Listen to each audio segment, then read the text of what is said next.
Hey folks, I'm Rob Franek, Editor-in-Chief here at the Princeton Review. If you've been with us for our COVID-19 series, specifically how the virus has repercussions on higher education, you'll know that we're broadcasting on the daily issues that students are volleying our way. Now, the first 2 weeks of time we spent specifically on issues for high school students into college, but starting just yesterday, we're doing an entire series on students who are professional school bound as well as grad arts and science bound. But today's issue, we're focusing on pre-med students who are taking the MCAT. And folks, I'm talking directly at you. If you had an MCAT date on the books for the springtime of this year, specifically in April, you will know that those MCAT dates are now canceled. Now, there is some slight reparation to you for those canceled dates. Number one, your rescheduling fees have been waived, and this is waived until further notice, regardless of the exam date. But many of our MCAT students at the Princeton Review are asking us this question. What should I do if my MCAT date is canceled? Well, folks, enter this video.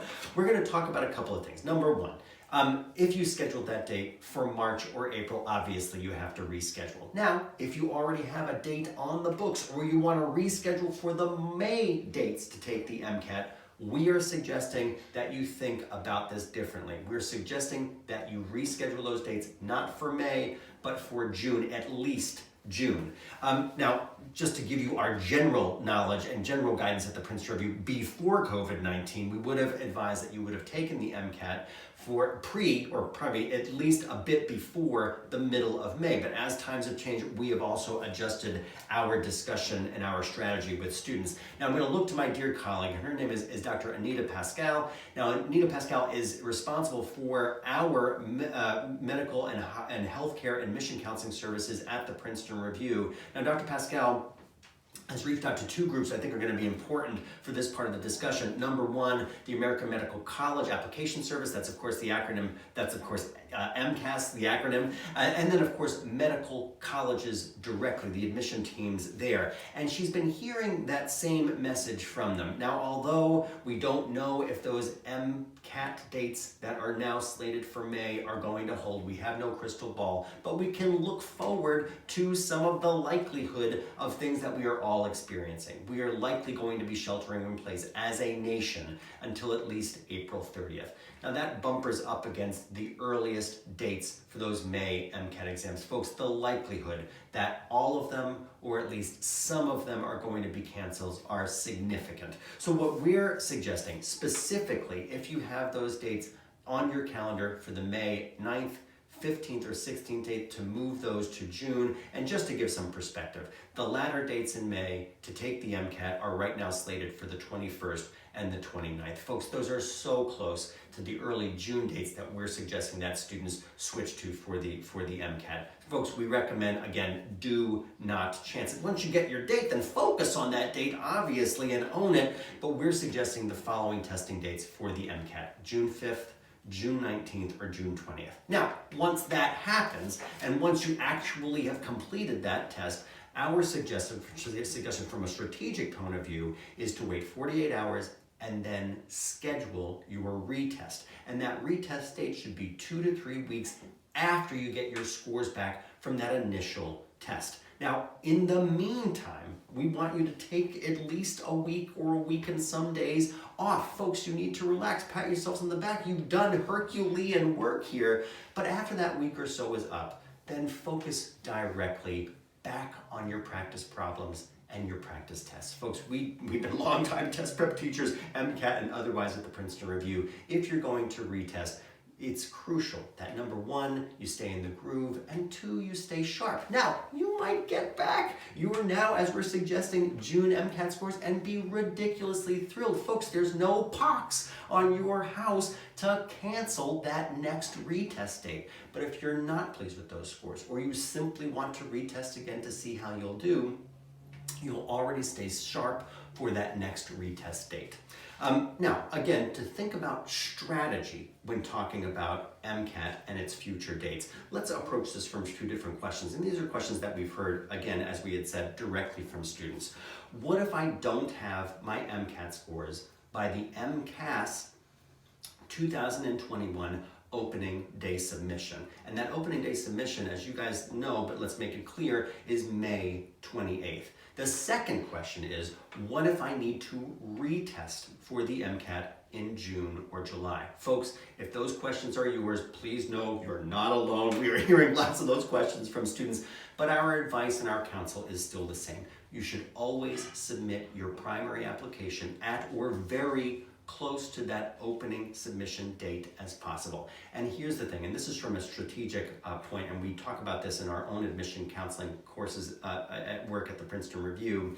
Number one, you should apply to a school that is a reach school. You need to be honest with yourself of the coursework that you've done in college and either your practice MCAT scores so far or other tests that you may have taken for other administrations that you've taken for the MCAT, and to focus on a school that you know is going to be a significant reach for you as that primary application. And just bear with me for one second.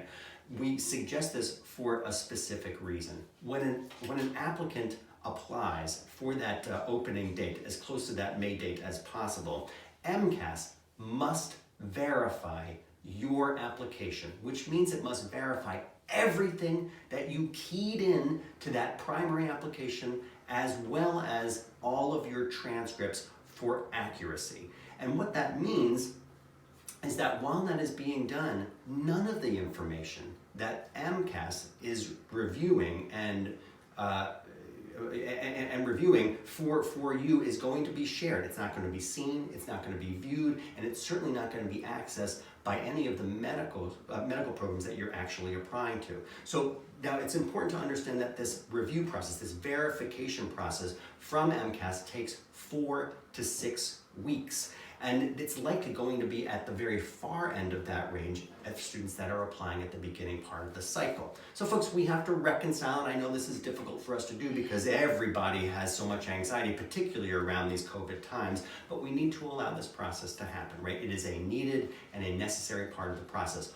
But once it happens, and that 4 to 6 weeks is up, and June 26th, is the date that MCAS promises that those verified applications will then be released to schools. At that time, folks, you can apply, you can add any program to receive your application once you receive that verification. So you're already ahead of the game by that 4 to 6 week period while you're, number one, asking you to multitask, getting that verification done, while two, you're waiting for your test scores to come in or waiting for those retest scores to come in. And this is why we recommend it. Folks, if you're not happy for any reason with your MCAT scores and you decide to withdraw from that application cycle, the next time that you apply, you're going to be listed and labeled as a reapplicant to that significant lofty school that you were applying to.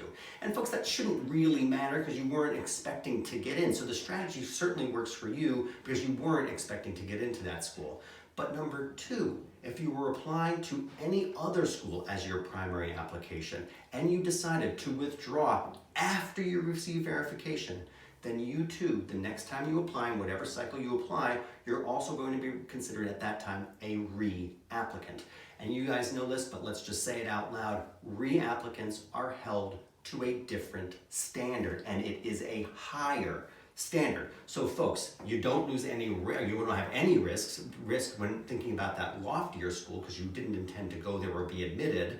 And number two, if you're following our strategy, you won't risk being labeled as a reapplicant to your actual target schools. So folks, the key takeaway here, and I know that this is a lot of information, but the key takeaway here is once you're verified and MCAT releases that information, it releases your application to the schools, and then you add any other schools to that queue to receive your application, it is an instantaneous process. But you have to have received that verification first. So that's why we don't want you to wait and to submit your primary application. Again, folks, if you're unclear on this, please do submit a question to me directly or our team directly in the comments here or any of our social channels. But I can put a finer tip on this. We have an example here which I think might be interesting.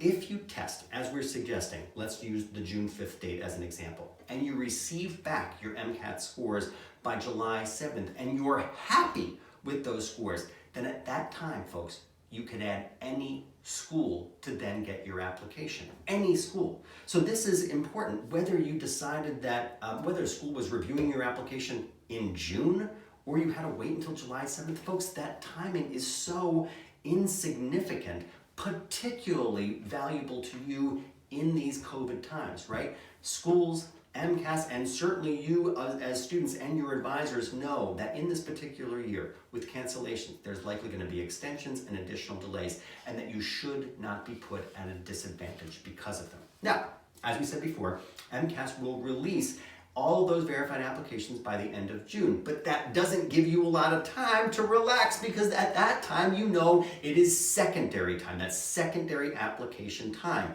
Now, the majority of schools, as you likely know, will send your secondary applications automatically once you put in your primary applications. And folks, as long as you put that information in July, then you're going to be just fine. But here's what you might not know. Medical programs themselves do not start to screen and evaluate applications before the middle to the latter part of July, and many into August.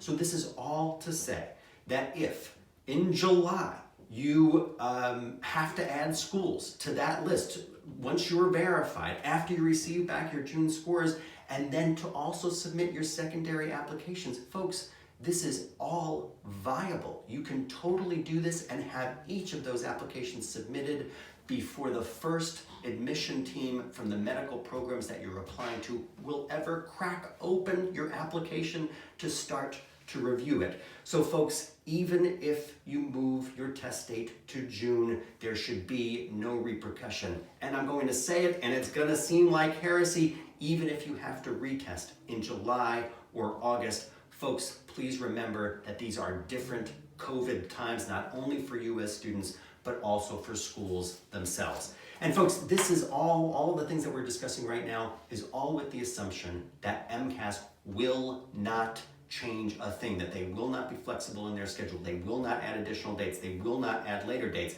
But the truth is, we understand that likely as more test dates get canceled, the likelihood becomes more likely that additional dates or later dates are going to get added to the process. Now, we are still in a wait and see mode, us on the Princeton review side of the fence, and certainly you on the testing side of the fence. But we are all reasonable people, and we need to be honest with ourselves in the process. We understand that this year, because of the repercussions of COVID-19, that there are likely going to be later test dates, there are likely going to be later deadlines, and this is likely going to be a longer process. Now, I'm going to go back to my dear colleague, Dr. Anita.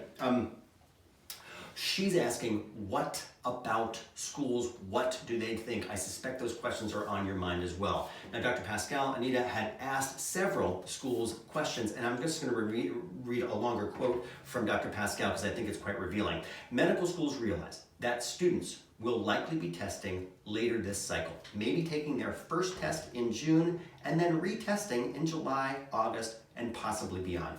They know this and they're expecting it. Schools also realize that they are aware that they may need to start to review and even interview without or while waiting for some test scores. And they'll likely be accepting test scores much later, just as they had, and this is interesting, in 2015 with the new MCAT, when schools extended deadlines for primary applications and MCAT testing. Now, Dr. Pascal leaves with this one note. Keep in mind that none of these changes have occurred yet, but schools have indicated that they will be flexible in this cycle specifically. So folks, let us take some solace from our dear Dr. Anita from a couple of things. Number one, you're not going to be penalized from the medical school admission process by taking the June tests. And folks, medical schools know this, MCAS know this, you know this, that you can't be held responsible if you were taking an earlier option, an earlier test, and those were no longer available to you. You won't be penalized in the process because of those things. Now, let's move on to a different question, then we're going to end. What about other components for the medical school application?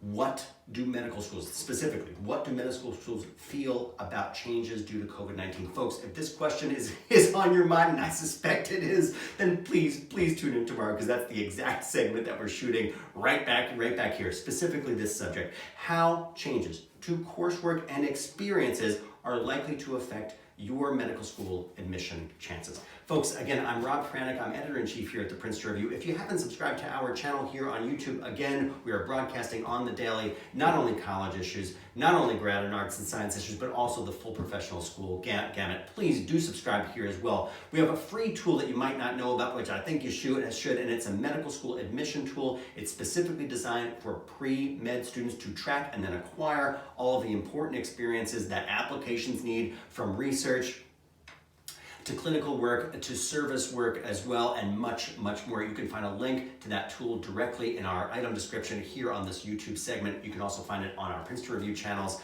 social channels throughout as well. Rob Franek, Editor-in-Chief here at the Princeton Review, out.